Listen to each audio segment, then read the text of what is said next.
Loretta Young. Miss Loretta Young.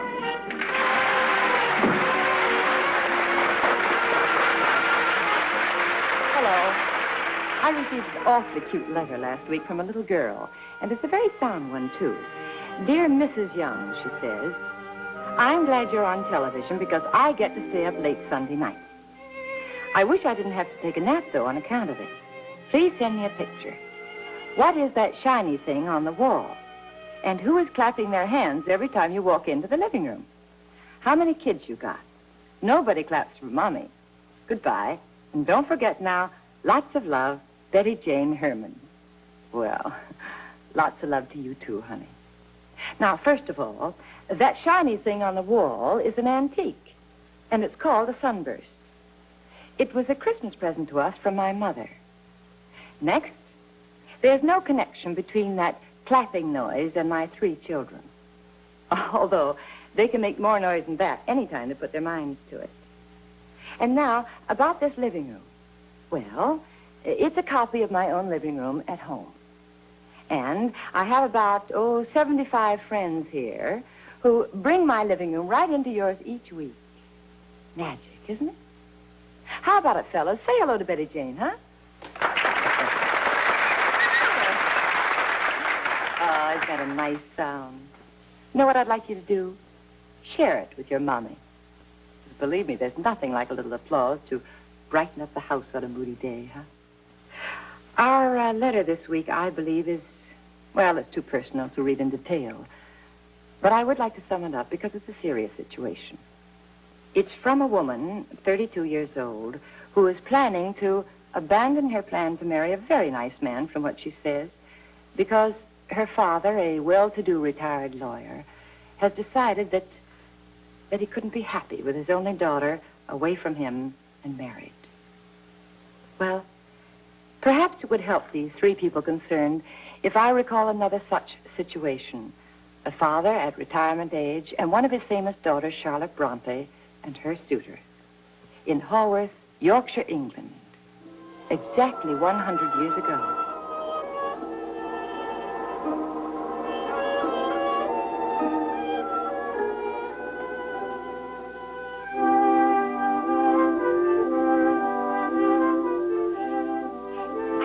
Charlotte, I don't know whatever your papa's going to say about rugs and drapes in the sitting room. Oh, he'll change his mind, Mary. He must. And that dress. Yes, it really looks like Paris, doesn't it? It's so elegant and so sophisticated. But Charlotte, it's so red. Oh, Mary, why should everyone think of red as a shameful color? It's so warm and full of light. That's why I chose red for the draperies. Charlotte Bronte, whatever has come over you? You're not the same person at all. I know. Isn't it wonderful? Mary, let's try these in the hall. Do you like this one? Or is this better? I don't know. Now, let me see again. Here. Goodbye, Mr. Bronte. I've enjoyed the visit. Oh, good morning, Miss Loudon. Good morning, Reverend Nicholls.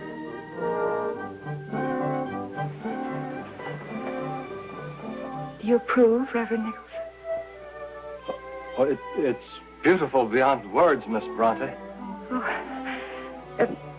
what of the color? It's most becoming, Miss Bronte. Oh.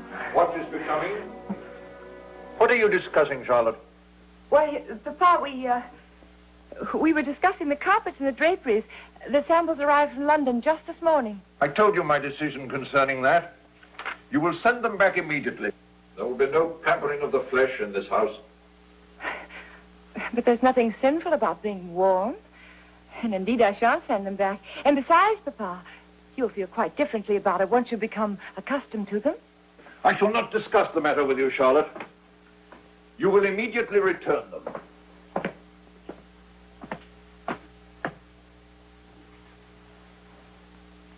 What is that garment you are wearing?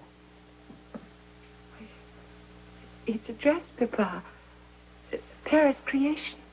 A creation of the devil. But you don't understand. It's the latest fashion. It's scarlet. As scarlet as shame.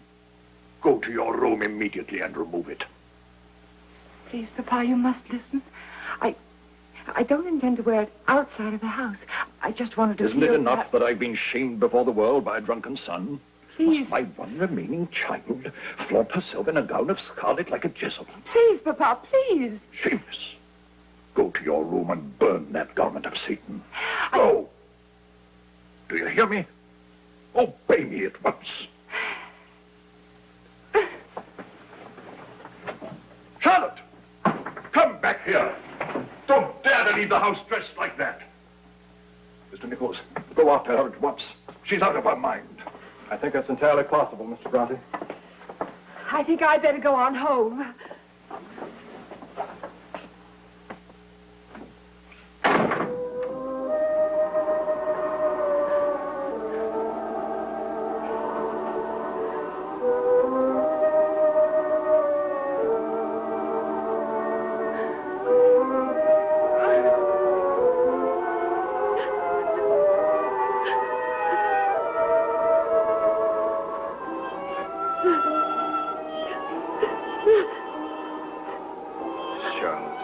My dear.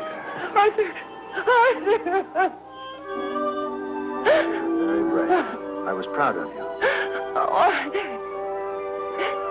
How can you say that? I failed again. Arthur, I'm always going to fail. No, you're going to win. No. Bit by bit and step by step. Because you have to. For your own soul's sake. Why does he treat me like he does? Why? Why does he always defeat me in the end? Why must I always bend and break every time I try to stand up to him? Because you've always been afraid. Afraid? Oh, Arthur, of my own father? No. Afraid of yourself. Of independence. Afraid to stand before the world and say, here I am, world, this is me. Not something that my father's molded, but what I've made myself to be. The responsibility's mine. Well, I suppose I have run away. I guess we all did. Bramwell in his way, and Emily, and Anne, and I in our books. Arthur, do you know that we never even admitted to Papa that we wrote? And Papa, for his part, he's never read one thing we've written. He just pretends the books don't exist. Why don't you prove it to him? Give him Jane Eyre to read. Oh, Arthur! I can just imagine what would happen. Why, the very timbers of the house would rattle. Well, they would. You know they would. Oh, Arthur, I'm so grateful for you. Oh, what did I ever do before I had you? And now that you do have, when are you going to do something about it? You mean tell Papa? Arthur, why not you? Why don't you tell him? After all, it's your place to ask him for his blessing, isn't it? No. Because I want you for a wife. Not a piece of fiction from a novel. I see. Well, would you be with me? I mean, could we go together? Could you tell him then? Yes, I think so. But, oh, I know he'll not approve. And what if he refuses again? You know he never listens to me. He treats me as if I were a child. Charlotte. You're not a child. No. I know I'm not.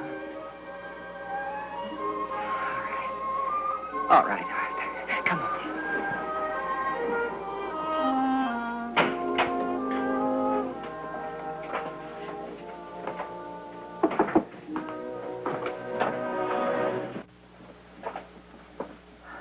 Father, there's something I must tell you. It's very important. Oh, Father, is it? It's usually Papa. It must be important indeed. Oh, it is, Father. I mean, Papa. I am sure, however, that it is not so important that it cannot wait until you have changed into a dress becoming a lady, and until we can speak of it privately. But you see, Papa... I can see that you are again demonstrating a remarkable disinclination to behave as a dutiful daughter. No. Once more, I ask you to retire to your room and change that dress. Father. Mr. Nicholls has something he wants to say to you, Father. Well, Mr. Nicholls, I'm sorry that you should have been a witness to such scenes as have taken place here this afternoon. I trust you'll forgive us. Mr. Bronte, Charlotte and I would like your consent to our marriage. Indeed. Well, now, let's see. This matter has come up before, I think. Twice before, to be exact. Yes, sir. But this time she's accepted me. I see. So a red dress can change a woman entirely. I'm afraid not entirely, sir. What was that? Nothing, sir. May we have your blessing? Well, now, bless me, I don't know. We'll have to think this over. I must discuss it with Charlotte, of course. I think it only fair to tell you, sir, that I intend to marry her in any event. It seems a remarkable attitude for you to take, Mr. Nicholls. As my confidant, my trusted friend. As your confidant and your friend, sir, I respect your feelings. As a man, I expect to devote my life to making Charlotte happy. I see. Yes. Well, I suppose I can't quarrel with that sentiment very well. Very well, Mr. Nicholls. If this be my daughter's wish. Papa?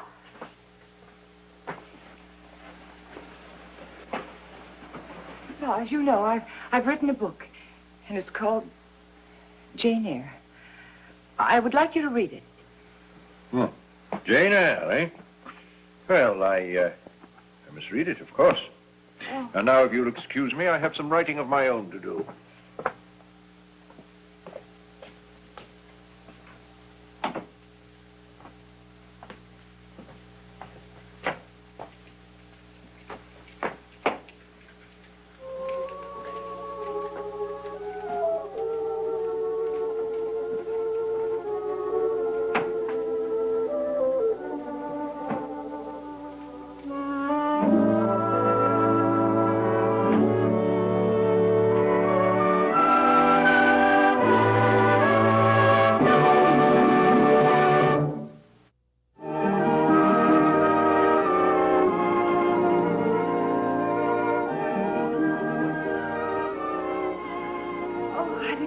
Charlotte, if I weren't so happy for you, I'd be jealous. Oh, Mary.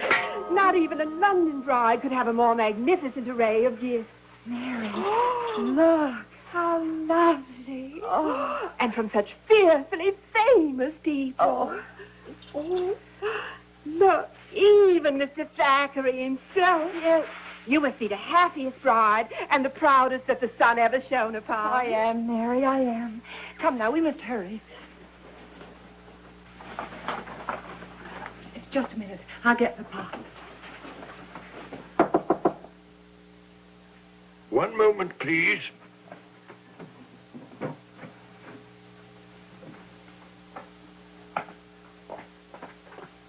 Papa? What is it, Charlotte?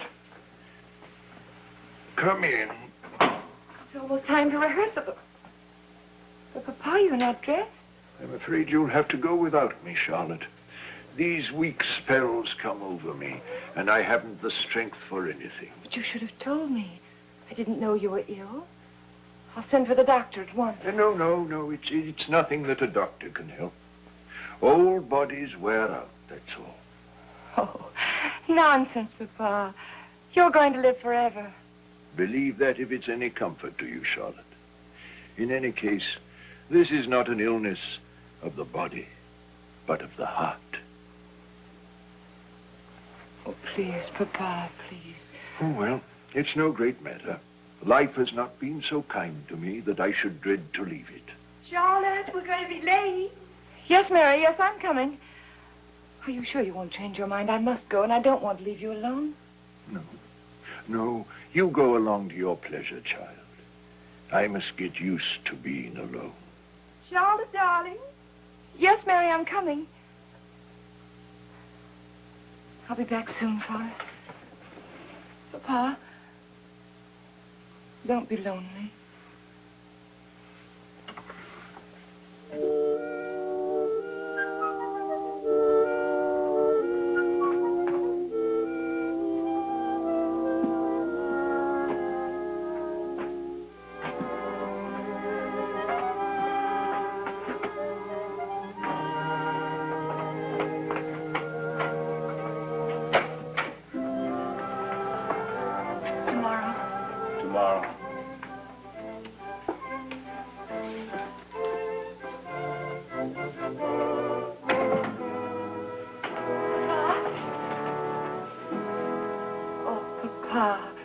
mustn't feel badly. You caught me in my sorrow, my dear. I shouldn't have let you do that. But there's nothing to be sorrowful about. I talked it over with Arthur, and we're going to stay here in this house with you. Well, that will be very nice. But it won't be the same thing, of course. No, that's not what I was thinking of. What were you thinking of? I was wishing that I might have the chance to try again, just for a little while. What if I were to say, Charlotte, carpet and curtain this house however you may wish. Wear what you please, write what you please. What then, my dear? You mean I can change these dreary rooms? Yes, if you wish to, Charlotte. Oh, Papa, what a lovely wedding gift. Oh, thank you. Thank you for both Arthur and me. Now, let me see. I think velour on those windows. And for the carpet in here, oh, Papa, this is going to be so much fun. Oh, thank you. Thank you. Thank you, Papa.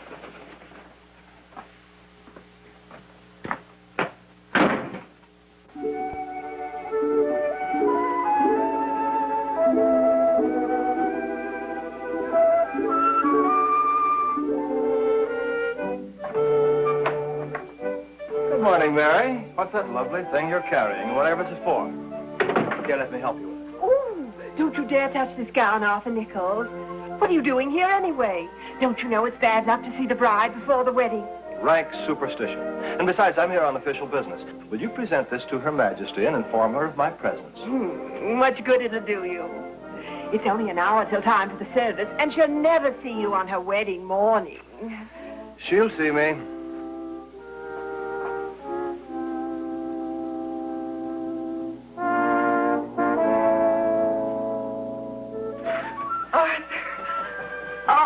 They're lovely.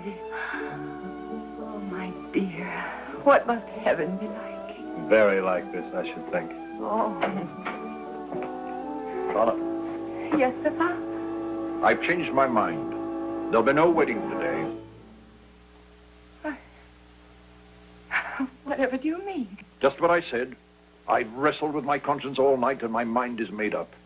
This marriage is not in your best interests. I'll not permit it.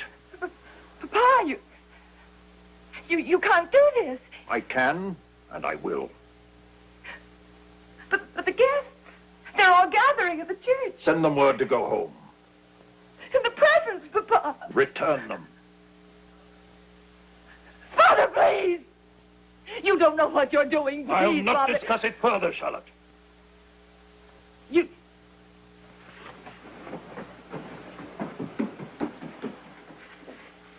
Where are you going, Mr. Nicholls? To Charlotte, Mr. Bronte. Have you any objections?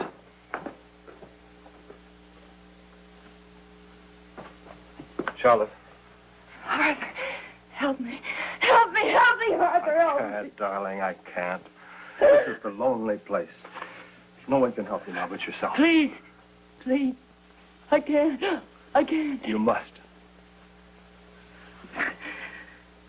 How, Arthur? By doing what's right. How? I don't know what's right anymore. I don't know. Oh, Arthur, the scripture tells us to honor our parents, and I try. But it does tell us that, doesn't it? Yes. But don't we honor them less rather than more when we encourage them in the way of selfishness? What does that mean? Charlotte, you know the prayer. Forgive us the sins we cause in others. Yes, I do. Selfishness is a sin, Charlotte. Can you, in good conscience, continue to encourage your father in it? No, I can't. Then you must go to him and tell him so.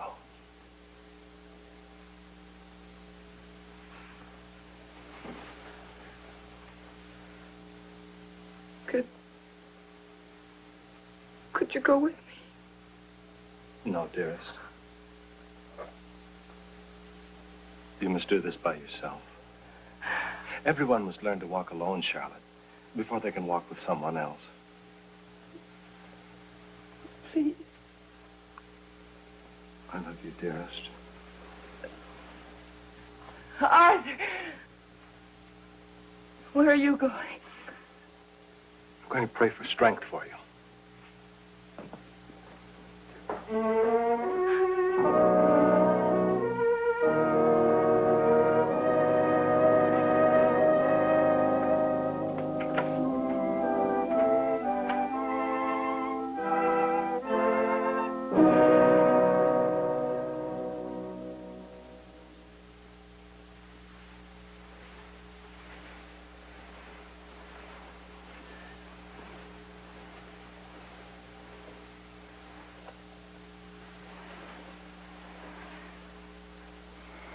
You are not going to stop me, Papa. This is my wedding day. I told you, Charlotte, that my mind was made up. I'll not give my consent. Well, then we shall have to do without it. Ridiculous. What would the people say if I were not present at your wedding? You disgrace me before the world. Better disgrace there, Papa. And in your heart. I've heard enough of this nonsense. You stop behaving like a spoilt child and go immediately to your room. No. No, I will not let you do this to me. For both our sakes. Charlotte, I'm acting in your best interests, and you know it. You're not going to disobey me in so serious a matter as this. And you know that, too.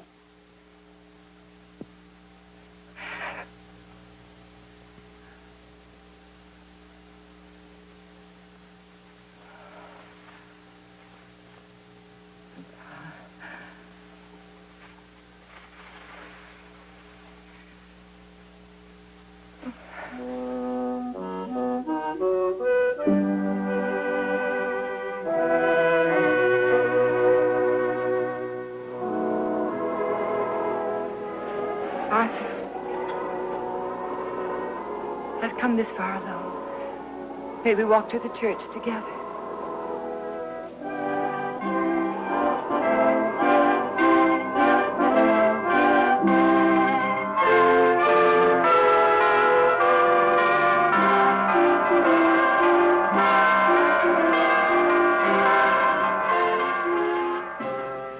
Anyone who knows the Bronte story, and so many people do, knows too that we've taken some liberties with the accounting of this one incident in Charlotte's life. Not so much as the answer to this letter tonight, but as food for further thought. Later, of course, Charlotte's father gave his blessing to her marriage. And I imagine that was because none of us, young or old or sick or well, is ever made truly happy at the price of unhappiness to those we love. And oh my, it's a wise person who realizes that before it's too late. Well, good night. See you next week.